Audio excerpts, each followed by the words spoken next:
बारे में देखिए, वैद्युत अपघटन जो है वैद्युत रसायन से ही जुड़ा हुआ है। मतलब जो वैद्युत रसायन टॉपिक है, जो चैप्टर है, उसी से ही वैद्युत अपघटन जुड़ा हुआ है। सबसे पहले जानते हैं कि वैद्युत अपघट्य क्या होता है। वैद्युत अपघट्य इंग्लिश में बोले तो इलेक्ट्रोलाइट्स कहते हैं वैद्युत अपघट्य को। ठीक है, देखिए, वैद्युत अपघट्य ऐसे पदार्थों को कहा जाता है जिनमें जब विद्युत प्रवाहित की जाए, यानी वैद्युत अपघट्य ऐसे पदार्थ होते हैं जिनमें यदि वैद्युत यानी जो बिजली होती है वो प्रवाहित की जाए तो वो आयनों में टूट जाते हैं। ठीक है, वो जो है आयनों में टूट जाते हैं, तो वे पदार्थ क्या कहलाते हैं? वैद्युत अपघट्य। ठीक है, जैसे ऐसे समझिए, जो NaCl होता है, यदि इसमें वैद्युत प्रवाहित की जाए यानी बिजली का प्रवाह किया जाता है तो ये क्या होता है? Na प्लस Cl माइनस, दो धात मतलब दो आयनों में टूट जाता है। ठीक है, सोडियम क्लोराइड को जब वैद्युत अपघटन किया जाता है या सोडियम क्लोराइड में जब वैद्युत धारा प्रवाह की जाती है तो क्या होता है? Na+ और Cl- में टूट जाता है। तो यहाँ पे सोडियम क्या होगा? NaCl क्या होगा? एक वैद्युत अपघट्य होगा। कहने का मतलब यह है कि वैद्युत अपघट्य ऐसे पदार्थ को कहते हैं कि यदि उनमें बिजली की धारा प्रवाहित की जाए या वैद्युत की धारा प्रवाहित की जाए तो वो आयनों में टूट जाते हैं। ऐसे पदार्थ वैद्युत अपघट्य कहलाते हैं। और जो नहीं टूटते हैं वो जो है वैद्युत अपघट्य नहीं होंगे, वैद्युत अनपघट्य हैं। ठीक है, उनको अनपघट्य कहा जाता है, अनपघट्य। उनको इलेक्ट्रोलाइट्स नहीं कहा जाता है। अब वैद्युत अपघट्य में भी दो जो है प्रकार होते हैं। एक होते हैं प्रबल वैद्युत अपघट्य और एक होते हैं दुर्बल वैद्युत अपघट्य। अब प्रबल वैद्युत अपघट्य क्या होते हैं? प्रबल वैद्युत अपघट्य ऐसे पदार्थों को कहते हैं या ऐसे वैद्युत अपघट्य को कहते हैं जिनमें यदि बिजली की धारा प्रवाहित की जाए तो ये जल्द ही आवेशों में बदल जाएंगे और पूर्ण रूप से परिवर्तित हो जाएंगे। ठीक है, यानी अगर NaCl की जितनी भी मात्रा में वैद्युत धारा प्रवाहित की जाए तो वह सभी टूट के क्या हो जाएंगे? Na और Cl में बदल जाएंगे। ठीक है, यानी प्रबल वैद्युत अपघट्य वो होते हैं जिनमें विद्युत की धारा प्रवाहित करने पर पूर्ण अपघटन हो जाता है। दुर्बल वाले में क्या होता है? जो दुर्बल वैद्युत अपघट्य होते हैं इनमें क्या होता है कि यदि इनमें वैद्युत धारा प्रवाहित की जाती है तो इनका आंशिक अपघटन होता है, यानी ये परिवर्तित तो होंगे लेकिन बहुत ही कम, यानी पूर्ण रूप से नहीं होते हैं, आंशिक रूप से होते हैं, यानी सिर्फ अंश मात्र ही अपघटित हो जाते हैं। ऐसे वालों को दुर्बल वैद्युत अपघट्य कहा जाता है। ठीक है, अब जैसे प्रबल में हो जाता है हमारा NaCl क्या होता है? प्रबल वैद्युत अपघट्य में आता है, यानी NaCl की जो मात्रा होती है इसमें जब इलेक्ट्रिक या बिजली या वैद्युत प्रवाहित की जाती है तो ये पूर्ण रूप से आवेशित हो जाते हैं, नहीं पूर्ण रूप से अपघटित हो जाता है, तो यह प्रबल वैद्युत अपघट्य कहलाएगा। और दुर्बल वाले में क्या होता है? जैसे मान लीजिए CH3COOH, इसका अगर अपघटन कराया जाएगा तो ये क्या होता है? आंशिक रूप से ये अपघटित होता है। ठीक है, ये आंशिक रूप से अपघटित होता है। अभी वैद्युत अपघट्य से ही हमारा आता है वैद्युत अपघटन। वैद्युत अपघटन को इंग्लिश में कहते हैं इलेक्ट्रोलाइसिस या इलेक्ट्रोलिसिस। ठीक है, जैसे हाइड्रोलिसिस होता है यानी जल अपघटन, वैसे ही इलेक्ट्रोलिसिस होता है। ठीक है, तो इसमें क्या होता है, इसको अगर सही रूप से परिभाषा के तौर पर लिखना चाहे, मतलब लिखें तो जब वैद्युत अपघट्य में वैद्युत धारा प्रवाहित की जाती है तो उसका अपघटन होता है, या बिजली द्वारा वैद्युत अपघट्यों का अपघटन वैद्युत अपघटन कहलाता है। ठीक है, वैद्युत अपघट्यों का वैद्युत द्वारा अपघटन वैद्युत अपघटन कहलाता है। फिर से समझ लीजिए, चाहे इसको वैद्युत लिखिए या विद्युत लिखिए, दोनों का ही मतलब बिजली होता है। ठीक है, जो हमारी जो बिजली होती है वो होता है। ठीक है, तो विद्युत द्वारा वैद्युत अपघट्यों का अपघटन, विद्युत द्वारा वैद्युत अपघट्यों का अपघटन वैद्युत अपघटन कहलाता है। ऐसे समझिए, NaCl का ही अभी उदाहरण दिया था, NaCl यानी सोडियम क्लोराइड क्या बनाता है? ये NaCl। ठीक है, क्या बनाता है ये NaCl। तो इसमें क्या होता है, यहाँ एक हमारा वैद्युत अपघट्य है, तो वैद्युत अपघट्य में विद्युत द्वारा या विद्युत द्वारा किसी वैद्युत अपघट्य का अपघटन, अपघटन का मतलब होता है टूटना, तो यहाँ वैद्युत द्वारा अपघटन हो रहा है यानी वैद्युत द्वारा ये टूट जाएगा। जल द्वारा होता है तो जल अपघटन होता है, ऊष्मा द्वारा होता है तो ऊष्मीय अपघटन होता है, प्रकाश द्वारा होता है तो प्रकाशीय अपघटन होता है। अपघटन का मतलब ही होता है टूटना, ठीक है। तो यहाँ NaCl में NaCl जो है ये Na और Cl में टूट जाता है, सोडियम क्लोराइड सोडियम और क्लोराइड में टूट जाता है, तो ये क्या कहलाता है, वैद्युत अपघटन। किसके द्वारा टूटता है, बिजली द्वारा, वैद्युत द्वारा टूटता है।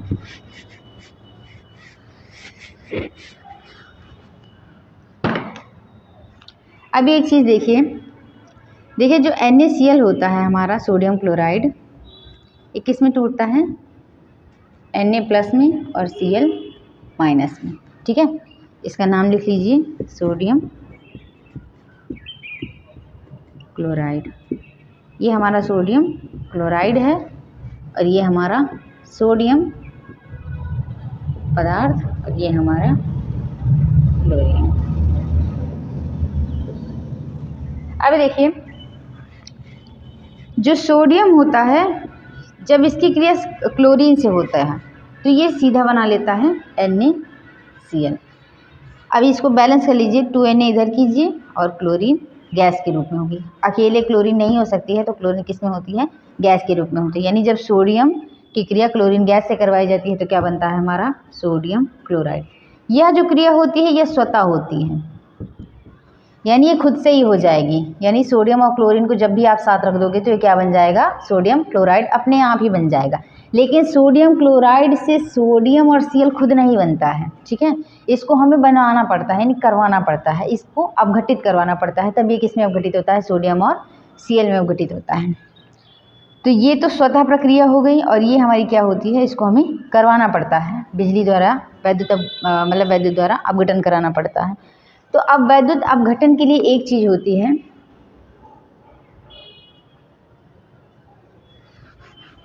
देखिए वैद्युत अपघटन भी है, ऐसे ही कहीं नहीं हो सकती है, इसके लिए एक होती है वैद्युत अपघटनी सेल, वैद्युत अपघटनी सेल, ठीक है, इलेक्ट्रोलाइटिक सेल। तो जो वैद्युत अपघटनी सेल होती है इसमें ही हम वैद्युत अपघटन करवाते हैं।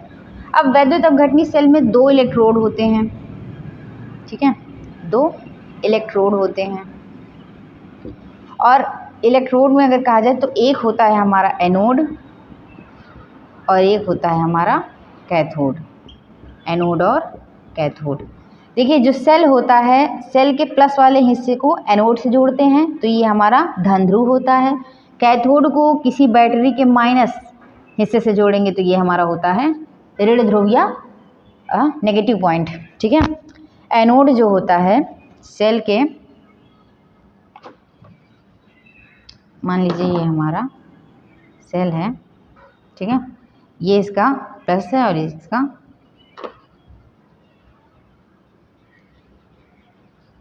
मान लीजिए ये हमारी सेल है, ये इसका प्लस है और ये इसका माइनस। माइनस को हम कैथोड से जोड़ेंगे तो ये ऋण ध्रुव बन जाएगा और ये हमारा एनोड और धन ध्रुव बन जाएगा, ठीक है।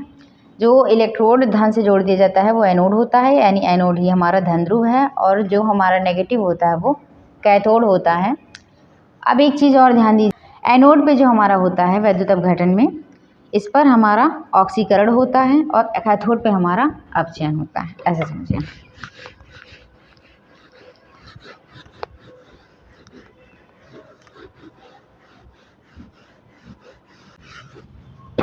देखिए जब जो हमारा NaCl का जो विलयन होता है, सोडियम क्लोराइड जो हमारा गलित सोडियम क्लोराइड होता है, इसमें जब हम वैद्युत धारा प्रवाहित करते हैं तो जो हमारा सोडियम होता है ये इलेक्ट्रॉन को ग्रहण करता है और क्या बना देता है, सोडियम। तो ये जो प्रक्रिया होती है ये क्या है, इसका ये अपचयन है। जब भी कोई पदार्थ इलेक्ट्रॉन को ग्रहण करता है तो उसका अपचयन होता है, और ये होती किस पे है, कैथोड पे, ठीक है। वैद्युत अपघटन में ये कैथोड ध्रुव पे होती हैं। और जो क्लोरीन होता है ये इलेक्ट्रॉन त्याग देता है, 2 electron plus Cl2 chlorine gas, ये होती है हमारी एनोड पर, अब क्योंकि इसने इलेक्ट्रॉन त्यागा है तो इसका क्या होगा, ऑक्सीकरण होगा। यानी जब कोई तत्व इलेक्ट्रॉन त्यागता है तो उसका ऑक्सीकरण होता है, और जब कोई तत्व इलेक्ट्रॉन ग्रहण करता है तो उसका अपचयन होता है। अपचयन किस पे होगा, कैथोड पे होगा, ऑक्सीकरण किस पे होगा, एनोड पे होगा। ठीक है, तो ये होता है, इस तरीके से हमारा वैद्युत अपघटन होता है। वैद्युत अपघटन के संबंध में 2 नियम दिए गए हैं। ठीक है,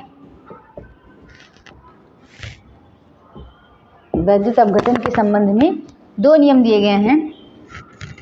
एक तो फैराडे का प्रथम नियम और फिर फैराडे का द्वितीय नियम। अब प्रथम नियम क्या होता है, तो फैराडे ने जो है प्रथम नियम दिया था कि जो इलेक्ट्रोड होते हैं, अभी मैंने बताया कैथोड और एनोड, तो जो इलेक्ट्रोड होते हैं इन पे जो पदार्थ की विलीन मात्रा होती है, यानी अभिक्रिया के बाद जो मात्रा बनती है, यानी अपचयन और ऑक्सीकरण अभिक्रिया के बाद जो मात्रा होती है, ये मात्रा वैद्युत धारा के समानुपाती होती है। वैद्युत धारा के समानुपाती होती है, यानी जितनी बिजली, यानी जितनी वैद्युत धारा प्रवाहित करोगे उसी हिसाब से उस पदार्थ का उतना ही क्या होगा, ऑक्सीकरण या अपचयन होगा, यानी उसमें उतनी ही मात्रा निक्षेपित होगी। तो इन्होंने बताया था, अगर सही इसमें बोला जाए तो, कि किसी पदार्थ की या वैद्युत अपघट्य, यहाँ वैद्युत अपघट्य को ही लेंगे, किसी पदार्थ या वैद्युत अपघट्य, ऐसे सीधा लीजिए, किसी वैद्युत अपघट्य की वियोजित इलेक्ट्रोडों पर वियोजित मात्रा प्रवाहित वैद्युत धारा के समानुपाती होती है। यानी वैद्युत अपघटन में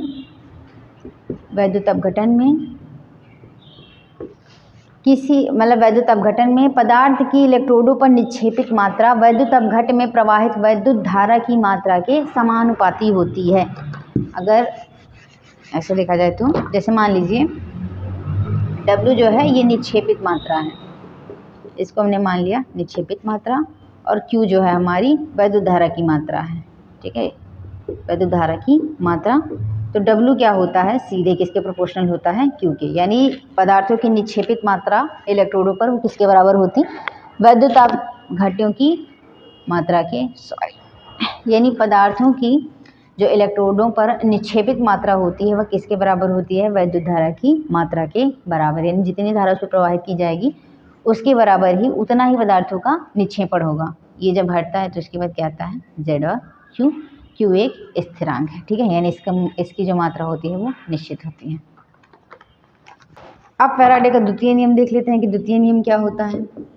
देखिए, द्वितीय नियम इन्होंने ये बताया था कि यदि समान वैद्युत की मात्रा दी जाए, यानी जो Q है हमारा ये एक समान हो, लेकिन वैद्युत अपघट्य जो है हमारे वो 2 हैं, यानी वैद्युत अपघट्यों की मात्रा हमारी 2 है। यानी वैद्युत अपघट्य हमारे 2, मान लीजिए एक A है और एक B है, यानी Q जो मात्रा है वो दोनों पे ही एक समान रूप से प्रवाहित की जाती है। तब क्या होगा, तब क्या होता है, तब जो निक्षेपण की मात्रा होती है, यानी कितना पदार्थ निक्षेपित हुआ, यह उनके तुल्यांकी भारों के बराबर होगा, यानी उनके समानुपाती होता है, सॉरी बराबर नहीं, उनके समानुपाती होता है, यानी तुल्यांकी भार के समानुपाती होता है। पहले वाले में क्या था, पहले वाले में विद्युत धारा की मात्रा जितनी होती है वैद्युत अपघट्यों का उतना ही निक्षेपण होता है। ठीक है, दूसरे वाले में क्या होता है, यदि हम 2 वैद्युत अपघट्य ले लें और उनमें विद्युत धारा की समान मात्रा प्रवाहित करते हैं, तो क्वेश्चन ये उठता है कि अगर समान वैद्युत धारा की मात्रा उठाते हैं तो क्या ये हो जाएगा कि जितना निक्षेपण इसका होगा उतना ही इसका होगा, तो नहीं, ये इस पे वैद्युत धारा की मात्रा पे यहाँ पे भी डिपेंड नहीं करेगा, क्योंकि वैद्युत अपघट्य हमारे दूसरे दोनों अलग अलग हैं। तब ये क्या होगा, तब ये इनके तुल्यांकी भारों के बराबर होगा। ठीक है, ऐसे समझिए। मान लीजिए हमारी जो वैद्युत धारा की मात्रा है वो कितनी है, वैद्युत धारा की मात्रा हमारी कितनी है, Q। हमने मान लिया Q वैद्युत धारा की मात्रा है जो समान रूप से 2 वैद्युत अपघट्यों पर प्रवाहित की जाती हैं। तब पहले पदार्थ की निक्षेपण की मात्रा W1 मान लेते हैं और दूसरे पदार्थ की W2। ठीक है, या ऐसे देखिए, पहले पदार्थ की निक्षेपण की मात्रा W1 और दूसरे पदार्थ की W2। पहले का तुल्यांकी भार E1 और दूसरे का E2। तो यहाँ क्या होगा, W1 E1 के समानुपाती और W2 E2 के समानुपाती। समझ में आया, यानी इसका निक्षेपण उतना, निक्षेपण की मात्रा अब तुल्यांकी भारों के समानुपाती हो जाएगा, ना कि वैद्युत धारा की। जिसका तुल्यांकी भार ज़्यादा होगा उसका निक्षेपण ज़्यादा होगा, जिसका कम होगा उसका निक्षेपण कम होगा। ठीक है, तो ये फैराडे का द्वितीय नियम था। अब इसमें वैद्युत अपघटन के कुछ नियम और होते हैं जो मैं आपको नेक्स्ट वीडियो में बताऊंगी, जिसमें ओस्टवाल्ड का तन्यता नियम जो दुर्बल वैद्युत अपघट्यों के लिए होता है। डायवे का जो है उनको डिबाई भी कहा जाता है, हिंदी में डिबाई लिख देते हैं। तो जो डेबे हैं इनका जो सिद्धांत है वो प्रबल वैद्युत अपघट्य के लिए होता है, और एक होता है कोल-राउश का नियम। कोल-राउश का नियम, तो कोल-राउश का जो नियम होता है ये मैं आपको नेक्स्ट वीडियो में बताऊंगी। ठीक है, थैंक यू फॉर वॉचिंग।